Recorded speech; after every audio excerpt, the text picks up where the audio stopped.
from Julio Cruz and Gaylord Perry to Alvin Davis and Harold Reynolds to father and son back to back bombs. From Junior J, Joey, and Edgar with Randy, A-Rod, Dan, and the Sheriff to Ichiro Moyer and Mikey C to King Felix, Kyle Cruz, and Cano to the present with Julio, Gilbert, Kirby, and Cal. I don't believe it. It just continues. My, oh my, it's another sports podcast. My, oh my, it's another sports podcast. Shout out to super producer Andy down in Nashville, Tennessee. That's Vaden Podcast Services. Vaden Podcast Services bringing the show to life. Shout out to the homies in the live chat. We are back on the block, and it's one of my favorite times of year. The weather's getting better. Baseball's in full swing. Y'all know I love the NFL draft. Sammy boy, Sam. Y'all know he'll mess around and get a triple-double. How you doing, bro? Doing well, and I want to say sorry that we weren't able to go live last week. Had a little family emergency, so yeah, daughter was in the ER, fell off some play equipment, but we're back now, and she's doing good. But yeah, doing well. Seahawks draft was awesome. Yeah, no, we gotta make sure everyone knows. The important thing is Taylor's okay. Sam's baby girl is completely okay. That's the important thing, man, because you hear those and it gets really scary really quick. But y'all, I just want to give a shout out to our friends at Romantic About Baseball just because I love this time of year so much, Sam. It's almost May, and I'm just so proud to be part of Baseball Podcasters United. There's so much great big league contact. Check out our friends at Romantic About Baseball. Sam, I want to get away from baseball, though, because you know I'm a complete NFL draft nerd. Yes, Mariners lifer. I do think Price was the right pick. We can get into it. But Sam, give me your opening arguments on the draft and what it means to the Seahawks in any context. I think it went well. I mean, they filled the holes they needed to fill. I'm really intrigued with the defensive backs that they picked up. And I think Price is going to fill the hole that Walker left quite nicely. We still have Charbonnet. There's going to be our tough nose, right up the gut kind of runner. And I mean, yeah, Price is going to be great. He's explosive, elusive, and yeah, I think he'll be a really good fit and a culture fit, which is also really important for the team. Yeah, I'm really glad you said that, Sam, because as most of you know, this guy was the number 2 running back at Notre Dame, even though he was the second running back taken in the 2026 draft. The price is right, Bumbleclot, and I'm really excited about this pick, Sam. And the first thing I thought of when we were going into the draft is the Seahawks will tell us how they feel about the running back room with an injured, recovering Charbonnet. Well, using their first pick sure shows us that they felt they needed a lot of help there, Sam. I just want to put this out there. Elite vision. I see a guy with elite vision, and he explodes through the hole with confidence. Now, he's not a burner. He's not an elite speed guy, but he does have good speed. This is a 4.5 guy, so he's shown it on film. He can rip off big runs. Sam, you're right. He is not a burner, but the speed is in the really good category. And guys, let's go pull behind the curtain a little bit. Why am I so excited about Price now? Last year in 2025 college football season, Sam, Price had the number 1 explosive run rate. He was number 2 in yards after contact per attempt, and he was number 1 in missed tackles forced rate. The guy was the number 2 running back to a superstar. We're getting a guy with an exceptional skill set without much tread on the tire or wear on the tread for the tire. Sam, I'm getting hyped. Yeah, no, I think it was a good pick. I mean, we had a hole and it needed to be filled, and I think Price is going to fit right in with our team. I liked hearing about how John and them are all big on high school stats and stuff because there's not too many. Like, he was sitting behind, Jay Love, so there's not too many snaps to really comb through. But they're talking about how he had 50-something touchdowns in high school too, just like JSN had, God, however many, 70-something. And John Snyder really values how dominant players are in high school as well as in college. Yeah, that's a good point, man. And It gives you confidence all the way through if you've just been balling at every level. It's just, you're going to face some tough times in the NFL where you're going to question what your football ability is. The league is that good. So if you have, years and years into your background of success you can fall back upon. I love it. And another huge factor, Sam, is I still believe that this is an improving offensive line. So we can Yes. put in Price. We know Charbonnet's coming back. I think that everyone still likes Kenny Mack. He's a pretty explosive player in his own right, man. So it's just Hmm. really exciting. You said it.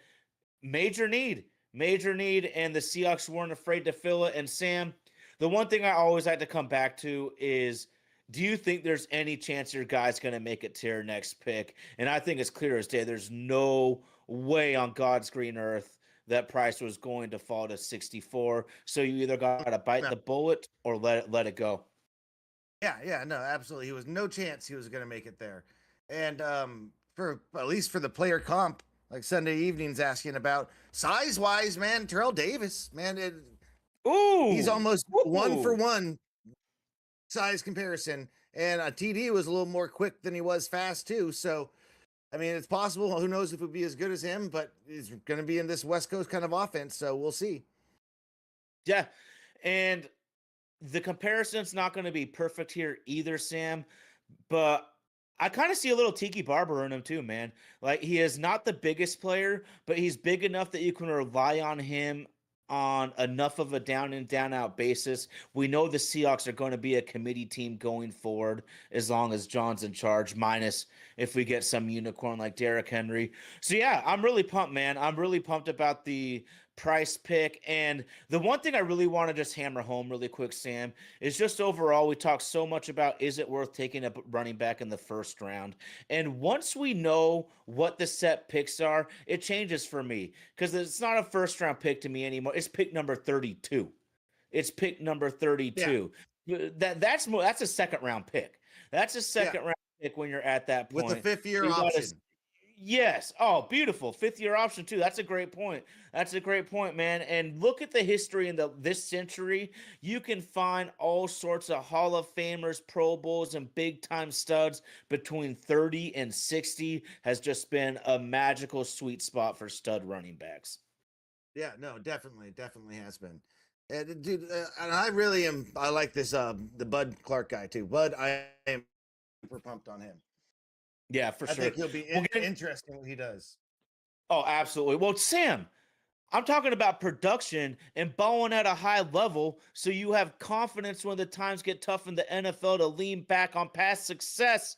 Bud Clark, dog, 15 interceptions, Mm-hmm. 35 pass breakups in 61 college football games, plus two pick sixes. He's got the range and the speed on film. He's got great athletic testing in the 40 vert and the broad to back that up. When you can match the play on the field, when you can match it with the athletic testing, that's when I feel really confident about drafting a player. Yeah, definitely. And dude, I mean, he just seems like a Seahawk through and through too. And ball hawking ability is something that really translates from college to the professional game. People who have their nose around the football and are taking the football away, usually in college, usually have success in the pros as well. So I think it's Mm, gonna bodes well for him in our defense, and that he yeah, has the no doubt. versatility to play nickel as well. Some safety, some nickel. I mean, we're gonna be confusing the shit out of a lot of offenses. I'll say that. Oh, for sure, Sam. That's such a good point too, because Kobe Bryant's versatility helped the defense confuse quarterbacks and offenses on the reg. Julian Love, Nicky Manwari, Devin Witherspoon, the linebacking core. It's a really unique group they put together, and I couldn't emphasize. I'm so happy you brought that up. Bud Clark just fits in perfectly into all of this disguise that McDonald likes to bring to his opponents. And Sunday evening, I think that Price will be a good pass catcher, even though he has 6 catches. I'm not gonna lie. If I'm gonna come out here and say that he's gonna be an elite receiving back, I'd be a liar. But on the few catches, I'm serious. He had like 5 or 6 catches all season. Yeah, But yeah. he looks like a smooth, natural catching athlete. And if you have that in your bag, then we can help him learn other things. And to top it off, Sam, he, you know, he was behind the best college football player in the country with Love, man. And not only that, Love is the one of the most dynamic receiving backs as well. So how is he going to get those off? So we'll see. I'm optimistic, but we definitely gotta wait and see. Yeah, yeah, definitely. And I also am a big fan of Julian Neal. I think he's going to be he's a Seahawk size cornerback through and through. And so, yeah, I'm just pumped with all the DBs that we have right now. I think they're going to fit in well. Oh, absolutely, absolutely.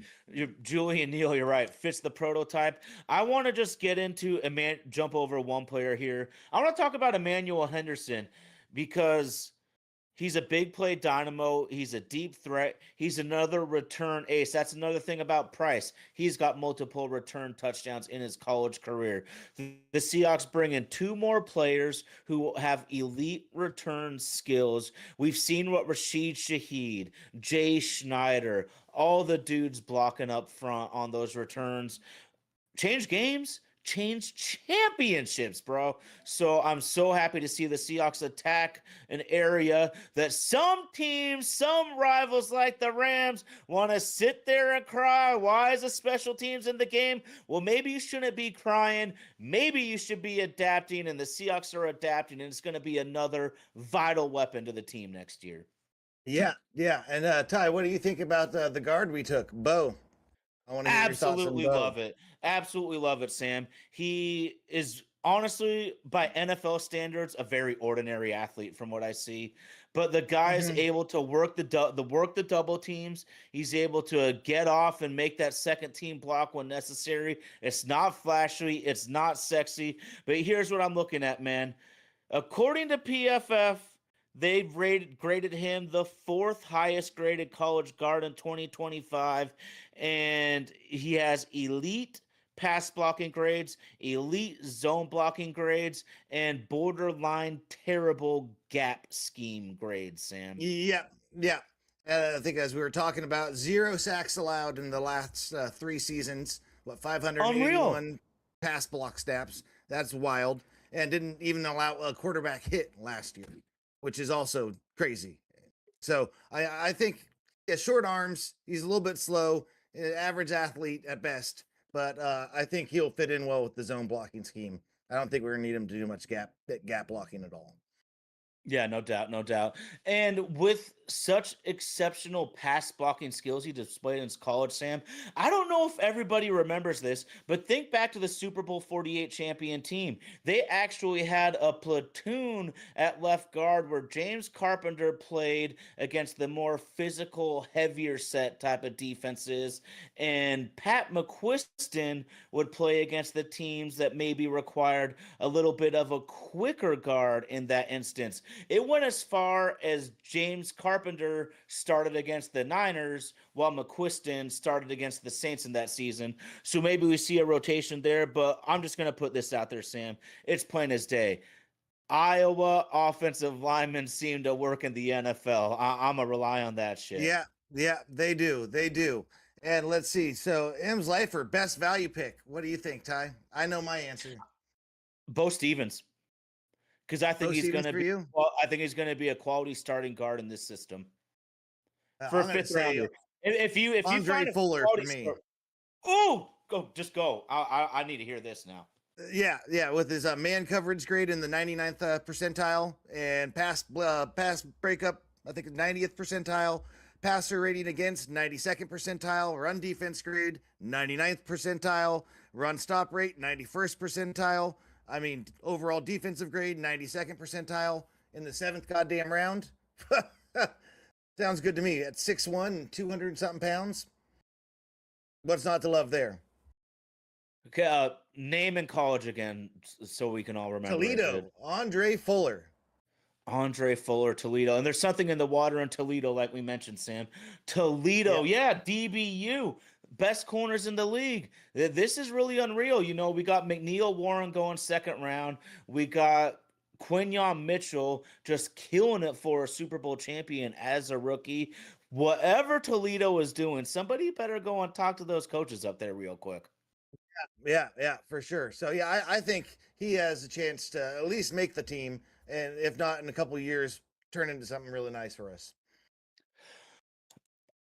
I fully feel, Sam, that Coach McDonald and his staff can also just get the very best out of the defensive players, man. And whatever your ability may be, if your ceiling is Taya Okada or if your ceiling is Nick Eamon, Coach Mack Hmm. and his team, they're gonna find the ways to maximize everything you got out of you. Yeah, absolutely. They'll use your strengths how they should be and try to hide your weaknesses, which is really important. Put you in position to succeed. I mean, that's everything. That's everything, dude. Fun draft. Fun draft. It's a little bit anticlimactic when you pick so late, Sam. But overall, I felt like the Seahawks were able to fill needs without reaching, and that's ultimately the goal of the draft. Yeah, and we got another potential special team playmaker and a really speedy wide receiver in Emmanuel Henderson. I mean, he's not Oh, I quite love as it. speedy as Rashid Shaheed, but I mean, yeah, he could do some damage for us. I like he's intriguing to me as well. Yeah, no doubt, no doubt. It's funny. I want to talk about a couple of the homies in the live chat real quick, Sam. Tyson B, man. Everybody knows how much I love Zion Young, man. I waxed poetic about him at several different times leading up to the draft. And sometimes, Sam, certain guys belong on a certain team. I feel that Nick Eamon belongs on the Seahawks, man. He does. Zion Young belongs on the Ravens, dude, because he's not the fastest, he's not the most explosive, Sam. But if you line your tight end over Zion Young, you better get the blue tent ready because he's going down. For sure, for sure. You know, Young is he'll smash some guards. I'll say that for sure. He'll get right around him. Yeah, No I think the doubt, no Ravens had doubt. a good draft. I'm not too familiar with what the Texans did. We Oh, had well, you're talking about grab and smash, Sam. They got ultra physical at the top of their draft. Keelan Rutledge, one of the meanest, toughest SOBs in this draft. Great first pick. And then you know how much I love Caden McDonald, man. Caden McDonald is like Jay Reed Jr. all the way. So nothing wrong there. And I actually like Kamari Ramsey quite a bit, safety out of USC. Bottom line is for the Texans, they need to run the ball better and they need to find out if CJ Stroud's that guy or not. yeah, Because they do. nothing kills you more than giving Kyler Murray or Tua Tagovailoa those franchise crippling contracts if he's not the right guy. The Texans, they got a bunch of receivers over the last couple years, improving the O line. We know the defense is fantastic. They need to find out for themselves if CJ is the guy because if they pick wrong, it's going to set them back for a couple years. CJ fucking Embo. Stroud MVP coming. Yeah, I think I'll be Everyone watching knows and I waiting love for a while. CJ. I was talking CJ up so hard in the draft, Sam. And then he had that fantastic rookie year. I'm just like, yeah, I know what Hmm. I'm looking at. I know. And then, like I was saying, the NFL is going to humble you. So, do you Sure have will. enough past successes to fall back upon to build your confidence back up? We'll see about that. Fun stuff, though, man. Every Yes. What I love about the NFL draft is everyone feels optimistic. I can't believe I'm going to say this. I thought the Jets did a great job. I'm always shitting on the Jets. I thought they did a great job also. The Jets can draft talent. They're just not good at drafting a good team like that play Mm, well together. They're a dysfunctional mhm, organization, which is their biggest mhm. problem. But they Yeah. have good players all the time. All the time they'll have at least a few just studs on their team. So and Yeah. then they trade them away because they're terrible and now they're drafting for the future again. I mean, they were a top five worst team in the league, and they have arguably the best young offensive tackle duo in the league. Like, who does Hmm. that? Yeah, If the you Jets. have like the year one and year two offensive tackles, both young studs, and you're still top five shitty team, come on, Hmm. guys. Yeah, the Jets are special like that. One of a kind. One of a kind. Well, Sam, you want to talk about special and one of a kind? Our favorite baseball team is special and one of a kind because we had never been to the damn World Series, but Yeah, it's been an up and down year, Sam. It's really been an up and down year. I was really getting worried after the series lost to the Sacramento A's, but series are sweep they at St. Louis. Series are they the sweep at St. Sacramento Louis. A's right now? I don't know what they are. I'm calling them Sacktown for now. But Okay, shit, all right. dog. Series sweep, man. You are the one that was Mm-hmm. telling me to calm down about my Mariners hate. What's up, man?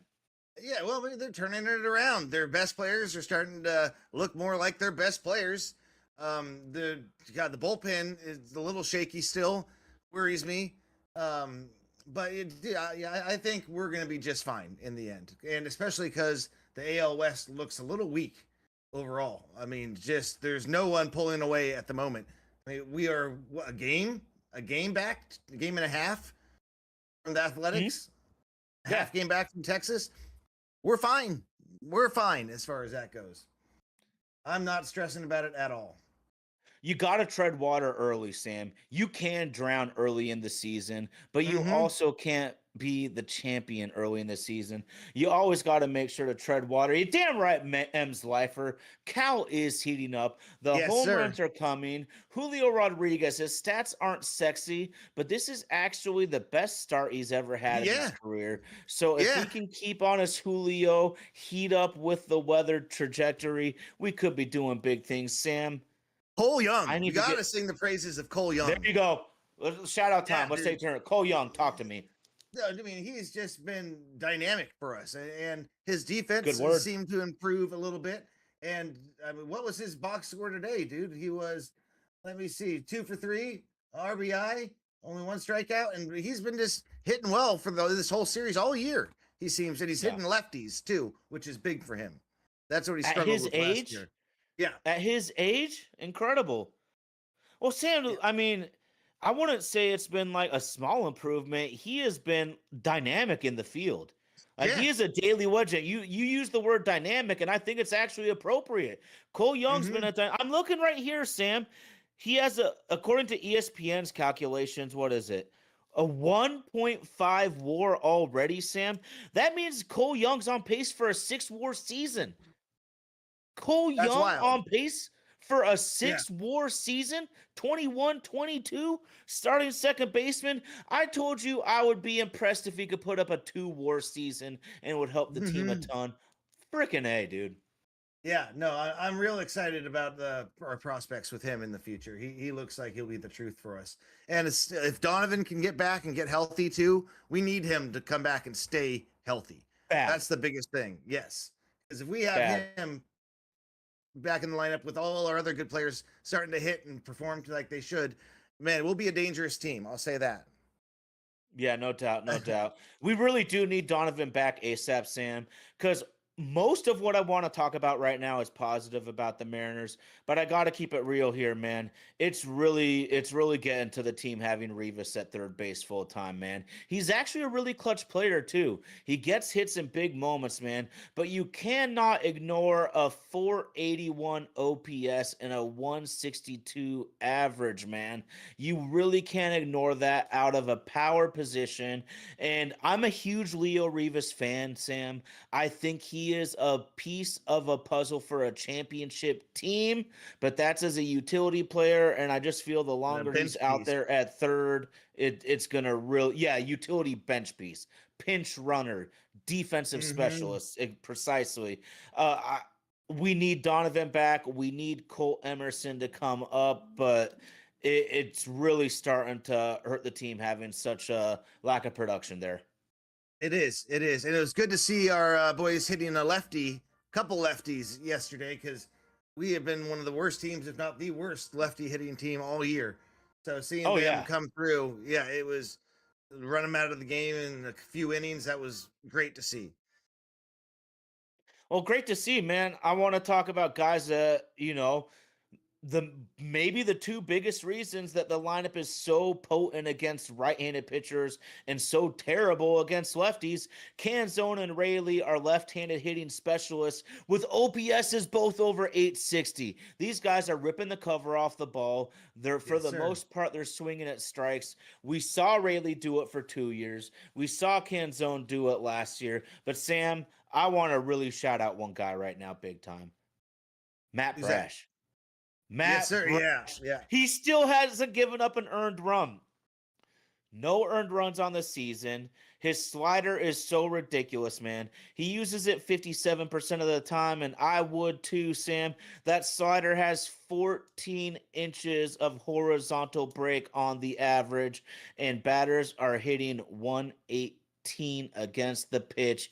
You cannot fuck with Brash's slider, and I'm so happy for him. And for the team's sake, thank God he's been this good. Yeah, yeah, we've needed him. He's been the steady guy in the bullpen so far. He's had his ups and downs. Like he's looked pretty decent the last few games he's been put in. But yeah, I think he's starting to, I don't know, figure things out this year, and he might turn into the piece we were expecting him to be when we Mm, traded for him. But I also want to say Will Wilson looked pretty good yesterday. yup. Yeah, getting that was 2-run home run, I think it was. And shout out to Connor Joe, the guy with two first names. Usually don't trust those kind of guys, but he came through in the clutch for us too. Cotton Eye Joe? Yeah, yeah. Where did you come from? Where did you go? Where did you come from, Yes, Connor Eye sir. Joe? For real though, man, it's kind of crazy. I'm glad you brought that up, man. We got Will Wilson, we got Cotton Eye Joe, we got Lil Leo, we got Rob Refsnyder with the go-ahead home run in the ninth inning. Those are four guys you never think of if you're gonna list your top 25 Mariners. All of them had really, really clutch moments in the St. Louis series. And I just want to say this, Sam. I don't want to give up on Rob Refsnyder. I really don't, man. He's a lefty killer specialist. 3 of his last 4 seasons, he's had an OPS over 800. We were shitting on him and wanting to send him packing when he was like 1 for 16. I Yeah. mean, what kind of sample size is 1 for 16? He's got that super clutch ninth inning home run. I think we need to pump the brakes a little bit on showing him the exit and trying to see if we can let the numbers even out for him. Yeah, I don't think either of us were calling for the team to show him the exit, but I mean, yeah, he was underwhelming to say the least, and he seems to be turning it around a little bit. So he has what, 2 home runs for us on the year, something like that. Yeah.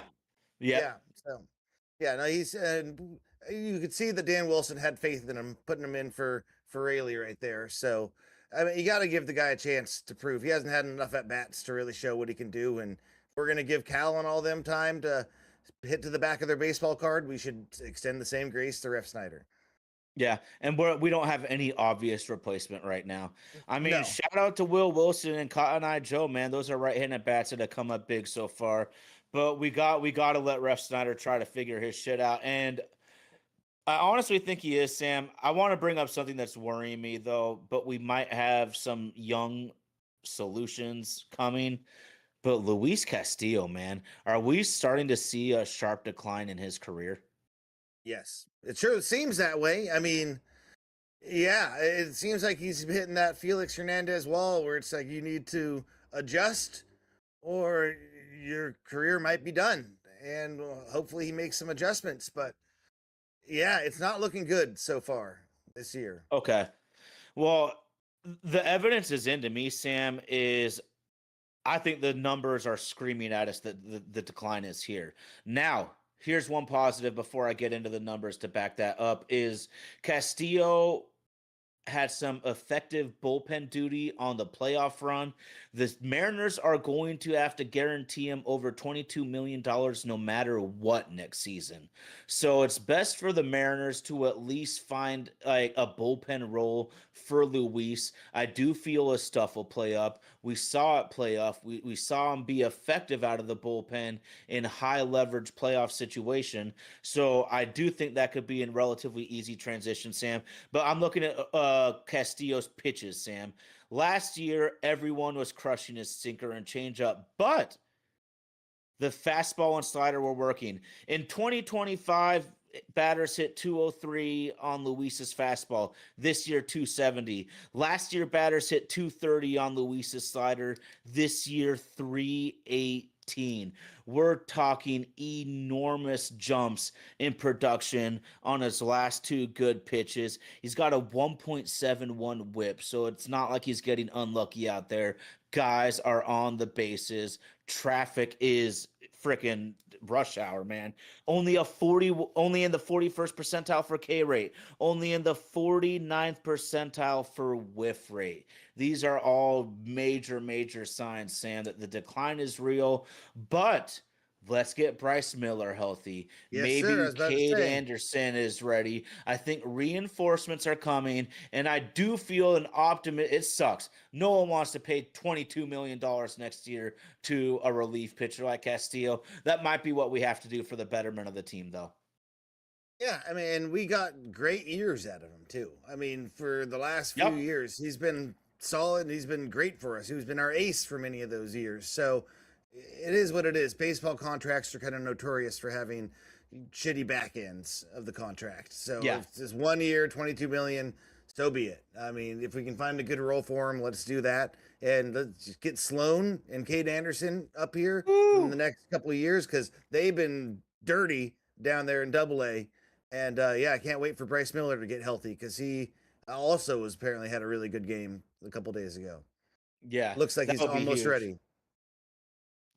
Because with the All emergence right, of let's ask Emerson you. Hancock, I mean, Emerson's Oh, looked great. wow. So just take Castillo out of that starting lineup, put Emerson in. We're right back to that being 5 deep. It's real too, man. It's real. I have it written down here. Sam, I got to ask you right now. Sunday evening just brought it up on the live chat. Logan Gilbert, man, he hasn't been bad this year, but he has definitely not been Walter. What do you think's going on there? I couldn't say. I have no idea. I mean, I don't know.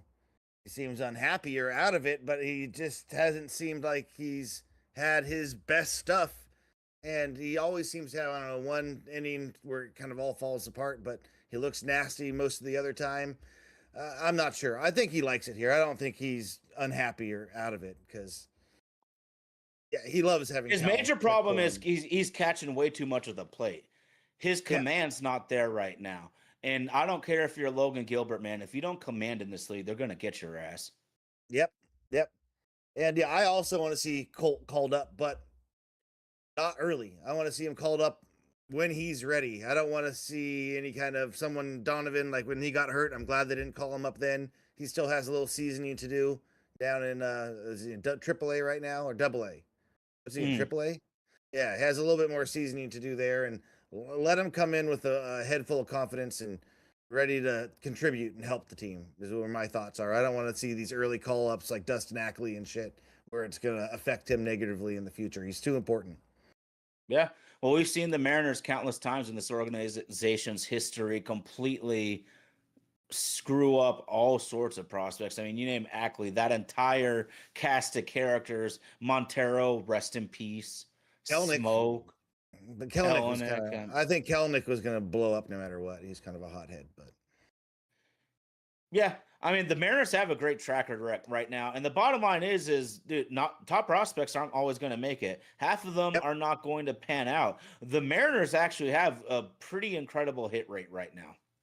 Are we talking about hitters or pitchers? Because pitchers, I think, might be doing the heavy lifting on that hit rate if we're taking both of them into consideration. Okay, that's true. That's very true. I mean, we got Julio, we got Cal, and I guess it dries up pretty quick after that. I kind of consider JP because he was a prospect when we traded for him, even though he was almost ready at that point. But you're right, though. I mean, there's really only two true homegrown guys. No. Cole Young. Cole Young, fantastic. Yes, sir. Yeah, we can't forget Cole Young. That's true. That's true. But they seem to have gotten rid of some of those bad habits as an organization. They're trying to do things the right way, which is important. So yeah, we'll see what happens. But I think we're looking a lot better for the future. Yeah, and I'm just pumped right now. Like we stopped the leak in this ship, Sam, and Yeah. we had to do it, man. We had to. And the Mariners knew it too. They turned the ship around at exactly the right time. I know they looked themselves in the mirror and was like, if we don't turn it around now, and like I said, you don't need to win 20 straight. Just steady the ship, man. If you just go 500 the first 2 months of the season, and that's fine. You don't want to peak early. You want to Nope. peak in September. And so you don't. Mm-hmm. I mean, we saw, what is it, a couple years ago, the Mariners were 10 and a half games up in June, had the quickest collapse in Major League history, but no one remembers it because it was in June, not in September. Well, the Yeah. collapse did happen, and it was all because they peaked in junior high, man. Yeah, that is very, very true. And I'm happy to see the Astros kind of seem like they suck this year. That's one of my favorite things. Woo wee! Well, if you're going to give up 8 runs a game, man, it's going to get tough. Yeah, it sure is. I don't think they're going to be contending for the number one spot. At least it doesn't appear that way. And No, it's goddamn, it feels good to see them fall finally. They've finally. had 2 years on top. It took a long time. It's really hard to just replenish it over and over and over again. Yeah. Yeah, no, it really is. Definitely really is. And as soon as Alvarez gets out of there, I'll be real happy. I hope they trade him because he's the one guy that scares me. He's a generational talent. And he I don't always know if seems the to hurt the Astros are Mariners. going to be in the business of paying a Jordan 500 million, so he might be gone. Yeah. I don't know when his contract expires, but sooner the better, in my opinion. Yeah, man, I still got bad dreams about that guy. Man, I get bad dreams about that dude all the time, man. Mm-hmm. Yeah, it was a great sweep for the Mariners this last series, and it was much needed. We definitely needed it. Kind of shows we can hit the lefties a little better now. It's more success on the road. We had won one fucking road game all year. Now we've won Isn't 4. that pathetic? Yeah, it is. It definitely is. And so, yeah, I think they're turning it around, and so I'm just happy to see that. Hell yeah. And Naylor, what did I tell you about Naylor? Naylor's been coming through like he should be. Yeah, I wasn't going to disappoint my son by slandering his name. Yeah. Yeah, Naylor is he's a G. I like that guy. Well, there's a running joke on the show saying that every time I call someone out, they immediately get hot. I've done that with Julio like 20 times. Keep calling him out then. Keep doing what you're doing. If it helps the team, keep it up. Do it more.